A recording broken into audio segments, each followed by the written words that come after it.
छगन भुजबळ हे जनावर आहेत का? दंगल माजवण्याचा प्रयत्न भुजबळाच्या माध्यमातून सरकार करते की काय?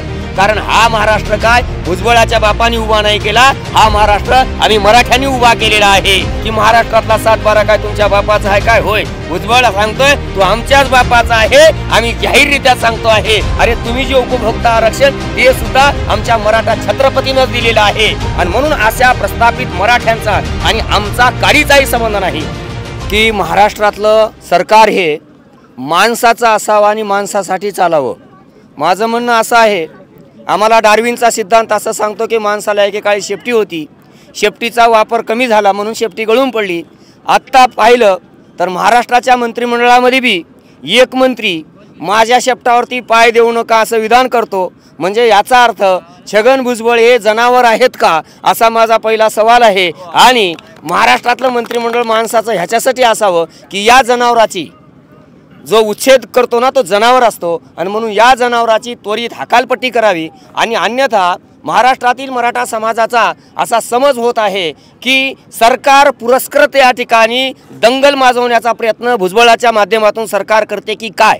कारण घटनात्मक पदावर बसून भुजबळ अशा प्रकारचे बेजबाबदार विधान जर करीत असतील तर ते घटनेशी द्रोह आहे। आणि म्हणून या ठिकाणी आमचं म्हणणं आहे की भुजबळासारखे जे उच्छेदवादी लोक आहेत यांना त्या ठिकाणी त्वरित सरकारनं आवर घालण्याचं काम करावं। तुमचा प्रश्न हा आहे की आम्ही मराठा आता आरक्षण का मागतोय, तर याच्या पाठीमागचं एक कारण लक्षात घेतलं पाहिजे की बाबासाहेब आंबेडकर ज्या वेळेला सायमन कमिशनच्या समोर गेले होते त्यावेळेला बाबासाहेब आंबेडकर असं म्हणाले की पुढे चालून शेती व्यवसाय हा प्रचंड संकटात येईल आणि शेती व्यवसाय संकटात जर आला तर शेती कसणाऱ्या लोकांना सुद्धा आरक्षणाची गरज पडेल आणि यासाठीच मुद्दाम या ठिकाणी इतर मागासवर्गीय प्रवर्गाची निर्मिती करण्यात आलेली आहे। आणि म्हणून सरकारचं गेल्या अनेक वर्षापासूनचं जे शेतीविषयी नैराश्याचं धोरण आणि भांडवलदार आणि पुंजीपतींना जगवण्याचं जे धोरण आहे, वाढत्या खताच्या किमती, बोगस बियाणं, मार्केट कमिटीतून होणारी लूट, या सगळ्या गोष्टीचा परिणाम म्हणून इथं लाखाचा पोशिंदा हा संकटात आलेला आहे। आणि म्हणून जे शेतकरी वर्ग असतील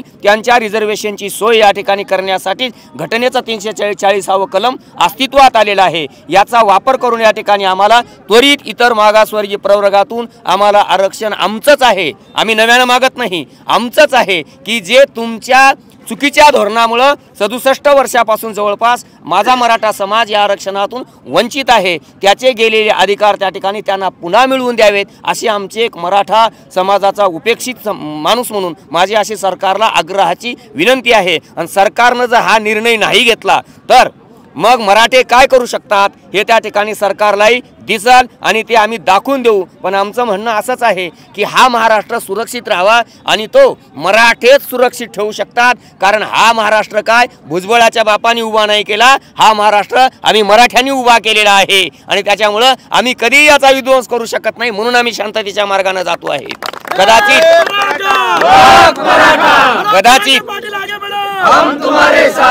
आणि मला भुजबळांना एक सांगायचं आहे, खरंच मराठा समाजाचा जर एवढा द्वेष भुजबळाच्या मनात असेल तर भुजबळांनी ज्या पक्षाचा अध्यक्ष मराठा आहे त्या पक्षातून त्वरित बाहेर जावं आणि स्वतःचा पक्ष स्थापन करून त्या ठिकाणी स्वतःची ताकद काय आहे ती उभी करून आम्हाला दाखवावी। हेच आमचं भुजबळांना चॅलेंज आहे।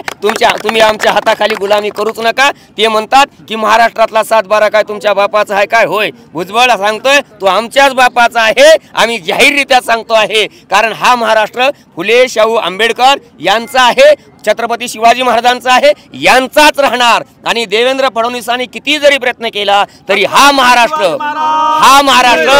हेडगेवार आणि गोळवलकरांचा होणार नाही याची खात्री या ठिकाणी आम्ही देत आहोत। वेगवेगळे चित्रपट, नाटक यामधून मराठ्याची प्रचंड या मनुवादी साहित्यिकांनी बदनामी केलेली आहे आणि त्याचा परिणाम म्हणून आम्ही म्हणतोय कुठला मराठा पाटील आहे की ज्यांनी त्या ठिकाणी स्वतःची जमीन ही तमाशावर उडवली?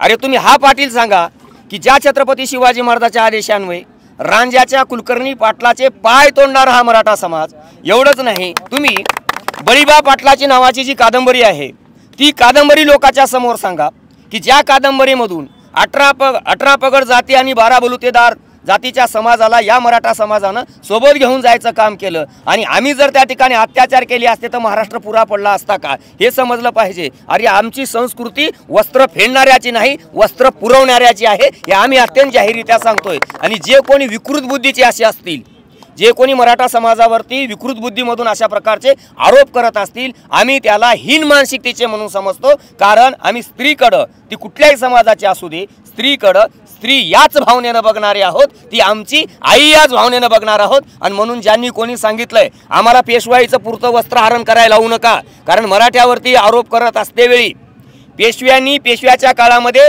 जे नंगाडवाडा म्हणून पेशवाई चालवली आणि शनिवारवाडा चालवला, ते पुरावे आम्हाला या ठिकाणी उकरायला लावू नका, हे आमचं म्हणणं आहे. आणि पूर्ण जे आज मराठा समाजाच्या आरक्षणाला विरोध करत आहेत त्यांनी त्यांचे खरे शत्रू ओळखावेत आणि त्यांना विरोध करावा. कारण मंडलच्या प्रति जाळणाऱ्यांनी आज स्वतःच्या राजकारणासाठी आम्ही ओबीसीचे तारणहार आहोत अशा प्रकारचा चुकीचा त्या ठिकाणी प्रचार चालवलेला आहे. आणि म्हणून आमची प्रत्येकाला भूमिका आहे, प्रत्येकानं प्रत्येकाच्या जातीचा विकास केलाच पाहिजे. पण हा विकास करत असतेवेळी दुसऱ्याच्या जातीच्या विकासामध्ये अडथळा निर्माण करायचं काम करू नये. कारण या महाराष्ट्रामध्ये तरी, मी देशाचं नाही बोलत, या महाराष्ट्रात तरी मराठ्याशिवाय कोणतं काम चांगलं झालंय हे आम्हाला दाखवून दिलं पाहिजे. अरे तुम्ही जे उपभोक्ता आरक्षण ते सुद्धा आमच्या मराठा छत्रपतीनंच दिलेलं आहे. छत्रपती शाहू महाराजांनी 1902 ला आरक्षणाची निर्मिती केलेली आहे. आणि म्हणून आम्हाला म्हणायचंय की मराठा हा विध्वंसक नाही, मराठा हा सृजनशीलता निर्माण करणार आहे, एका दाण्याचे 1000 दाणे निर्माण करणारा हा मराठा शेतकरी आहे. आणि म्हणून अशी कोणाचं तरी ऐकून किंवा कुठल्या तरी जरांगे पाटील म्हणतात त्या पद्धतीनं कुठल्या तरी आमिषाला बळी पडून तुम्ही जर हा महाराष्ट्र त्या ठिकाणी अशांत करण्याचा प्रयत्न करत असाल तर तो आम्ही कधीही तुमचा प्रयत्न यशस्वी होऊ देणार नाही. महाराष्ट्र शांतच राहील आणि महाराष्ट्र शांत ठेवण्याची जबाबदारी मराठा मोठा बांधव म्हणून या ठिकाणी आमची नक्कीच राहील. आणि ती ग्वाही आम्ही उभ्या महाराष्ट्राला देतोय. सरकारला इथं दंगली जरी निर्माण करायच्या असतील तरी आम्ही होऊ देणार नाही, ही आमची खात्री आम्ही त्या ठिकाणी सरकारला नक्की देतो आहेच. कारण महाराष्ट्रामध्ये आता जातीचा लढा निर्माण होण्यापेक्षा वर्गलढ्यामध्ये त्याचं रूपांतर झालेलं आहे. आमची भूमिका एक आहे की इथल्या प्रस्थापित वर्गाने सामान्य मराठ्यांना आपला एक गुलाम या पद्धतीनं वागवलं, केवळ निवडणुकीपुरतं जातीचं राजकारण केलं. आणि म्हणून मार्क्स ज्याप्रमाणे सांगतात त्या पद्धतीनं या ठिकाणी वर्गलढा उभा टाकेल आणि त्या वर्गलढ्यात श्रीमंत, नवसरंजामदार, जे कारखानदार, बँका लुटलेले, या सगळ्याच्या विरोधात आम्ही त्याचं समर्थन नाही करत.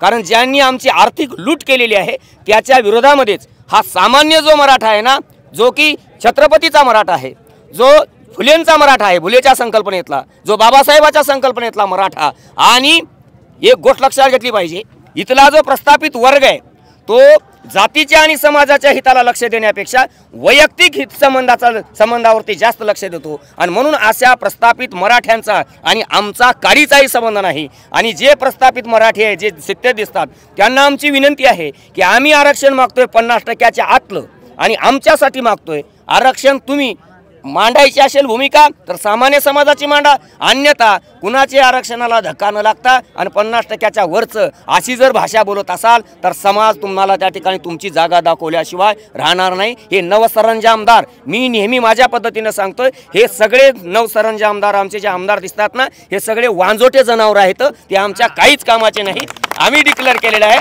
अशा वांजोट्या जनावरांना यापुढं चाऱ्याची पेंडी टाकायची नाही, हे आम्ही ठरवलेलं आहे. म्हणून त्यांचा आमचा काहीच संबंध नाही. आमचे नेते विस्थापिताचे नेते जरांगे पाटील आहेत, ते प्रस्थापित बघून घेतील कोण आहे ते, आमचा काडीचाही संबंध नाही.